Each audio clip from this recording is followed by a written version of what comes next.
எல்லாருக்கும் வணக்கம். நான் எப்பயுமே சொல்கிற மாதிரி இல்லை, இந்த படம் உண்மையிலேயே எனக்கு ரொம்ப முக்கியமான படம். நீங்கள் பார்த்துருப்பீங்க. இந்த படம் நிறையா கொடுத்துச்சு. அதுக்கு முன்னாடி ஒரு நன்றியை சொல்லிடுறேன், எல்லாம் ஒரு ஃப்ளோவில் மறந்துடுவோம். எஸ்கே ப்ரொடக்ஷனுக்கும் சிவகார்த்திகேயன் பிரதருக்கும் ரொம்ப நன்றி.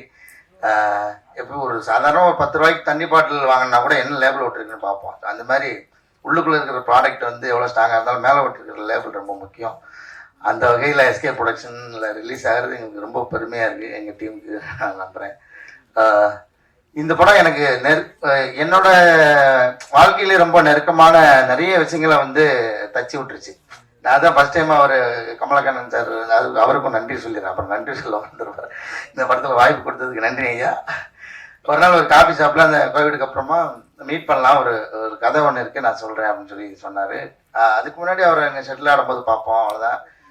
அப்போ அந்த கதை சொன்னோன்னே எனக்கு இது பயங்கரமாக உள்ளுக்குள்ளே ஏதோ ஒன்று நம்மளை வச்சு தச்சுக்கிட்டே இருக்குது, என்னை உள்ளே சேர்த்து வச்சுக்கிட்டே இருக்குது. அதில் ஒரு இன்சிடென்ட் இருக்குது, நான் அது பின்னாடி வரும்போது சொல்கிறேன். அப்புறம் இதுலேருந்து குரங்கு படல் வந்து கோவா ஃபெஸ்டிவலில் வந்து ஸ்க்ரீனில் செலக்ட் ஆகி அங்கே வந்து ஸ்க்ரீன் பண்ணப்போ ஒரு பயங்கரமான அப்ரிசியேஷன் கிடச்சி. அப்புறம் ஒரு ப்ரெஸ் மீட்டு, அது மறக்க முடியாது. நம்ம ஊரில் தான் வந்து இப்படி பேசியிருக்கோன்னா, நான் அங்கே நமக்கு வந்து வட இந்தியா, அவங்களுக்கு வந்து தென்னிந்தியா, அப்படி தான் இருக்குது தனித்தனியாக. இப்போ நம்ம வடக்குனாவே ஹிந்தின்னு தான் நினச்சிட்டு இருக்கோம்.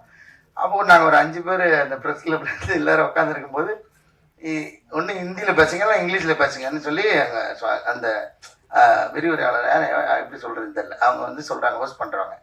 அப்போ ஒருத்தர் சொல்கிறாரு, ரெண்டுலேயுமே பேச மாட்டேன், நான் மராத்தியில் தான் பேசுவேன்றாரு. இப்படி சொல்லுவீங்களா அப்படின்ட்டு. அவர் உண்மையிலே கடைசியில் அவரோட படத்தை பற்றி மராத்தியில் தான் பேசினார். அதுக்கப்புறம் நான் தப்பிச்சுக்கிட்டேன். ஓகே, நமக்கு ரெண்டுமே வராது, அப்போ நான் தமிழில் தான் பேசுவேன். நான் சொன்னேன், எல்லாரும் அவங்கள கைத்துட்டாங்க. இப்போ எல்லா இடத்துலையும் இருக்குன்னு நினைக்கிறேன். நம்ம தான் வடக்கு இருக்குன்னு நினச்சிட்டு இருக்கோம். ஆனால் உள்ளுக்குள்ளே அந்த ஒரு தனியாக அவங்களுக்கு இருக்கிற மொழி மேலே அவங்களுக்கு ஒரு அந்த பிடிப்பு இருக்க தான் செய்யுது.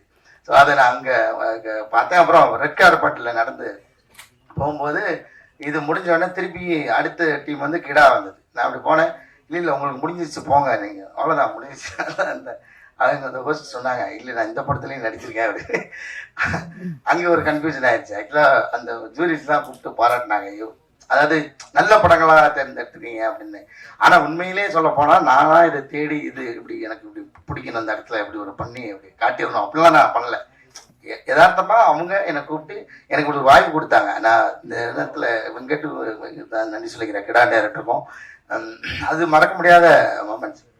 அப்புறம் இதுக்குள்ளே இந்த படத்துக்குள்ளே நிறைய இடம் வந்து என்னையும் எங்கள் அப்பாவையும் வந்து கோர்த்துச்சு. எங்கள் அப்பா வந்து ஒரு கொத்தனார்.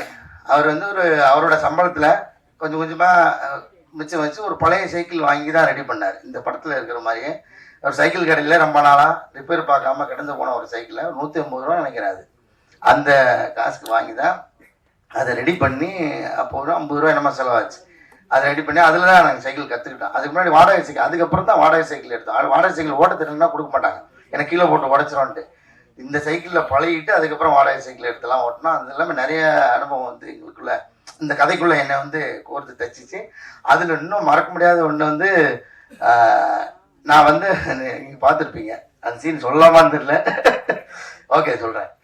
அந்த பையனை அக்கா வீட்டிலேருந்து கூப்பிட்டு வரும்போது, அந்த பொண்ணு வீட்டிலேருந்து அந்த பையனை வந்து கூப்பிட்டு வரும்போது ஒரு குச்சியை அப்படி உடைச்சிட்டு அடித்து தரத்துற மாதிரி ஒன்று இருக்கும். இது வந்து எனக்கு நடந்தது. அப்போ ஸ்கூலுக்கு போகிறதுக்கு காசு கொடுத்தா தான், டெய்லி ஸ்கூலுக்கு போகிறதுக்கு 10 காசு கொடுப்பாங்க எங்கள் வீட்டில். அதுக்கு ஏதாவது வாங்கிக்கிறதுக்கு அந்த மாதிரி நானும் எங்கள் அண்ணா, ஏன்னா எனக்கு அப்போ நான் 1வது 2வது படிக்கிறேன். அப்போ எனக்கு வந்து தனியாக ஸ்கூலுக்கு போக முடியாது. ஏன்னா எங்கள் ஊர்லேருந்து குளங்கோட்டைன்னு ஒரு இன்னொரு ஊருக்கு போனோம் ஸ்கூலுக்கு. எங்கள் ஊரில் ஸ்கூல் கிடையாது. அப்போ நடந்து போனோம், ஒரு கம்மா எல்லாம் கிராஸ் பண்ணி கம்மாக்கரை ஒரு மலை போனேன். தனியாக போகிறதுக்கு பயமாக இருக்குன்ட்டு இப்போ எங்கள் அண்ணனோட துணையோடு தான் வந்து அந்த ஸ்கூலுக்கு போய் ஆகணும். இது வந்து வேறு வழியே இல்லை. இப்போ என்னென்னா, அன்றைக்கி வந்து எங்கள் அப்பா வந்து காசு கொடுக்கல, இல்லை சில்லறை இல்லை, இப்போ இன்றைக்கி ஒரு நாளைக்கு போங்க, நாளைக்கு பார்த்துக்கலான்ட்டார். இப்போது இவர் வந்து நீ போய் அந்த 2 10 காசையும் வாங்கிட்டு வந்தோம், உன்னை கூட்டிகிட்டு போவேன், இல்லை விட்டுட்டு போயிடுவான்ட்டார். சரி ஒரு வழிகள் திருப்பி போய் எங்கள் அப்பாட்ட இந்த மாதிரி சொல்லிட்டாண்ணே, நீ அந்த 10 காசு 2 பேருக்கு கொடுத்தா தான் நாங்கள் போவோம் அப்படின்னு. அவர் சொன்ன மாதிரி நான் சொன்னோன்னே அங்கேருந்து அந்த துண்டு, அந்த போட்டிருக்கிற துண்டு, அவர் எப்பயுமே துண்டு போட்டுப்பார் எங்கள் அப்பா. ஸோ அந்த துண்டை எடுத்துக்கிட்டு விரட்டினார். அப்படியே விரட்டும் போதே ஒரு கிட்டத்தட்ட ஒரு 3 கிலோமீட்டர் இருப்பாங்க. அங்கே பிடிச்ச ஓட்டம் ஸ்கூல் கேட் வரைக்கும் திரும்பி பார்க்காம ஓடலாம். அப்போ ஒரு வந்து அந்த ஓட்டத்துக்கு காரணம் வந்து பின்னாடி ஒரு துத்தி செடின்னு ஒரு செடி இருக்கும். அந்த செடியை உடைச்சி அந்த குச்சி எடுத்துட்டு வரட்டினாரு பாருங்க. அதில் அடித்த பயங்கரமாக வலிக்கும். ஆனால் அவர் அடிக்கல, எடுத்து உடைச்ச உடனே பிடிச்ச ஓட்டம் தான். 3 கிலோமீட்டர் தாண்டி ஸ்கூல் கேட்டில் போய் தான் நின்னான். அந்த மாதிரி நிறைய விஷயங்கள் வந்து இந்த படம் வந்து என்ன தச்சு வச்சிருச்சு உள்ள. அப்படிதான் எங்கள் அப்பா வீட்டில் இருந்த ஒரு சின்ன சின்ன குணாதிசயங்கள்லாம் இதுலையும் தெரிஞ்சுருக்காங்க. அப்புறமா பார்த்தா எங்கள் அப்பா எனக்கு ஒரு டீனேஜ்லாம் வந்ததுக்கப்புறம் எங்கள் அப்பா ரொம்ப ஃப்ரெண்ட் ஆகிட்டார். ஃப்ரெண்ட்னா பயங்கர ஜாலியான ஃப்ரெண்ட் ஆகிட்டார். அப்படியும் இவர் மாறிடுவார்னு நினைக்கிறேன். கடைசியில் அப்படி தான் மாறி இருப்பாருங்கிற சைக்கிள் கற்றுக் கொடுக்குறாங்க. எனக்கு ரொம்ப முக்கியமான படம். ஒரு கோரிக்கையாகவே நான் வைக்கிறேன், இந்த படத்தை நீங்கள் எல்லாருக்கும் கொண்டு போய் சேருங்க அப்படின்னு. சேர்த்துருவீங்க, அது உங்கள் கடமையாக எடுத்துக்குவீங்கன்னு நம்புகிறேன். ரொம்ப நன்றி. தேங்க்யூ ஸோ மச் எல்லாருக்கும்.